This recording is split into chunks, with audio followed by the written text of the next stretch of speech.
Hi Mitra and வணக்கம் நண்பா. இன்றைக்கி நம்ம ஒரு எக்ஸைட்மெண்ட்டாக இன்ட்ரெஸ்ட்டாக இருக்கக்கூடிய ஒரு ஸ்டோரியை பற்றி தான் பார்க்க போகிறோம். நம்ம ஸ்டோரியில் நம்ம கதையோட ஹீரோ தன்னுடைய சொந்த ஊருக்காக போகிறதுக்காக ஒரு அடர்ந்த காட்டுக்குள்ளே இருக்கக்கூடிய ஒரு பஸ் ஸ்டாண்டில் வெயிட் பண்ணிகிட்ருக்காரு. அந்த சமயம் தன்னோட ஊருக்கு போகக்கூடிய பஸ் ஒன்று வந்துக்கிட்டு இருக்கு. ஐயோ, பஸ்ஸு போகுதேன்னு இவர் சத்தம் போட்டு கூப்பிட பஸ்ஸு நிற்குது. நின்ன உடனே கண்டக்டர் எங்கே போகிறான்னு கேட்கும்போது அவருடைய ஊரான குடியாத்தம் என்று சொன்ன உடனே அவர் உடனே ஷாக்காரு. என்ன ஷாக்காரர் தெரியல. ஆனால் அதை பற்றி எதுவுமே கவலைப்படாத நம்ம கதையோட ஹீரோ சிவா பஸ்ஸுக்குள்ளே ஏறி பயணம் செய்ய ஆரம்பிக்கிறாரு. பயணம் செஞ்சவுடனே தன்னுடைய ஊரான குடியாத்தம் வந்த உடனே கீழே இறங்குறாரு.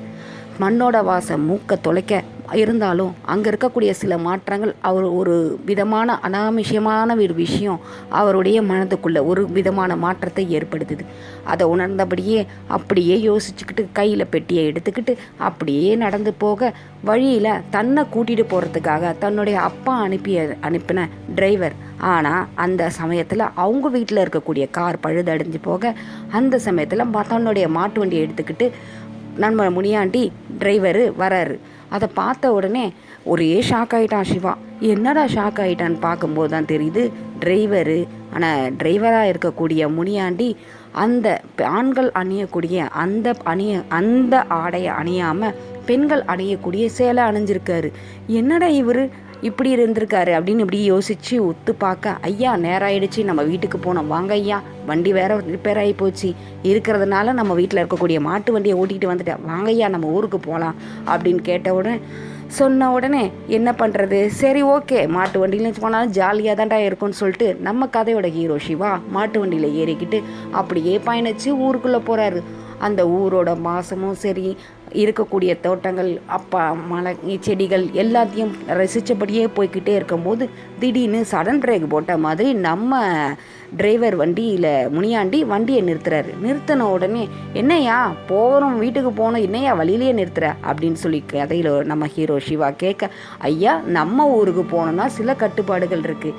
இந்த நம்ம எல்லையில் இருக்கக்கூடிய இந்த அம்மன் கோயிலில் நம்ம சாமி கும்பிட்ட பிறகு தான் நம்ம ஊருக்கு போக முடியும் அப்படின்னு முனியாண்டி சொல்ல, சரி வா வர்றதோட அவங்களுக்கும் ஒரு விஷ் பண்ணிக்கிட்டு போயிடுவோம் அப்படின்னு சொல்லிட்டு இறங்கி நம்ம கதையோட ஹீரோ சிவா சாமிக்கிட்ட போகிறாரு.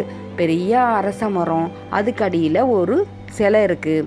சிலைக்கு நடுவில் பார்த்திங்கன்னா ஒரு சைடு ஃபுல்லாக குங்குமம், ஒரு சைடு ஃபுல்லாக மஞ்சள், ஒரு பக்கம் வளையல், இன்னொரு பக்கம் பெண்கள் அணியக்கூடிய ஆடைகள், இது எல்லாம் இருக்காரு. வழியெல்லாம் பார்த்துக்கிட்டு அப்படியே போகிறாரு. என்ன இது வித்தியாசமான சாமியாக இருக்கு, சரி என்ன சாமியாக இருந்தாலும் சரி ஒரு விஷயம் போட்டு நம்ம ஊருக்கு போவோம்ப்பா அப்படின்னு சொல்லிட்டு அப்படியே கிட்ட போகிறாரு. நம்ம இவர் டிரைவராக இருக்கக்கூடிய முனியாண்டி அதை எல்லாத்தையும் அவர் நெத்தியில் குங்குமம் எல்லாத்தையும் வச்சுக்கிட்டு தலையில் பூ எல்லாத்தையும் வச்சுக்கிறாரு. அதே மாதிரி ஐயா தயவு செய்து நீங்களும் இதை மாதிரி பண்ணாதான் நம்ம எப்பா சாமி நீ பண்ணிக்கிட்டேன்னா உனக்கு பிடிச்சதை செஞ்சேன், என்னையா இந்த மாதிரி பண்ண சொல்கிறேன், எனக்கு இதெல்லாம் சரிப்பட்டு வராது, நான் கிளம்புறேன்ப்போ, நீ வந்தா வா, வரலினாலும் நம்ம ஊர், எனக்கு வீடு வழி தெரியும், நான் நடந்தே கூட நம்ம வீட்டுக்கு போயிடுவேன் அப்படி சொல்லிட்டு முனியாண்டி சொன்னதை சுத்தமாக கேட்காம திரும்பி பார்க்காம அப்படியே நடந்து வர்றாரு நம்ம கதையோட ஹீரோ சிவா. அந்த பக்கம் நடந்து வரும்போது திடீர்னு பார்த்தீங்கன்னா மரத்தில் இருக்க கீழே கடால்னு கீழே அவர் காலடியில் சிவா காலடியில் விழுது.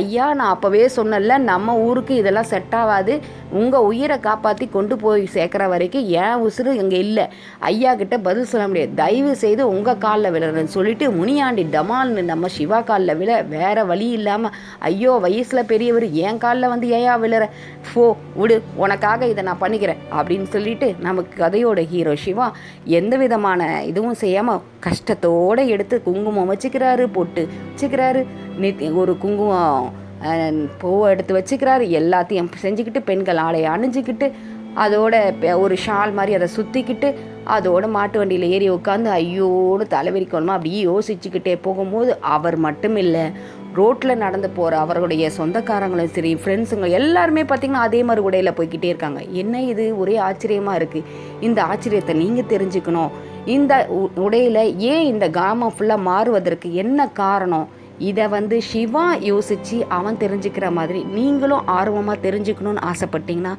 இந்த சேனலை சப்ஸ்கிரைப் பண்ணுங்கள். அடுத்து நம்ம இந்த கடையில் நடக்கக்கூடிய சில விஷயங்களை நம்ம திரும்பி பார்க்கலாம். Okay bye.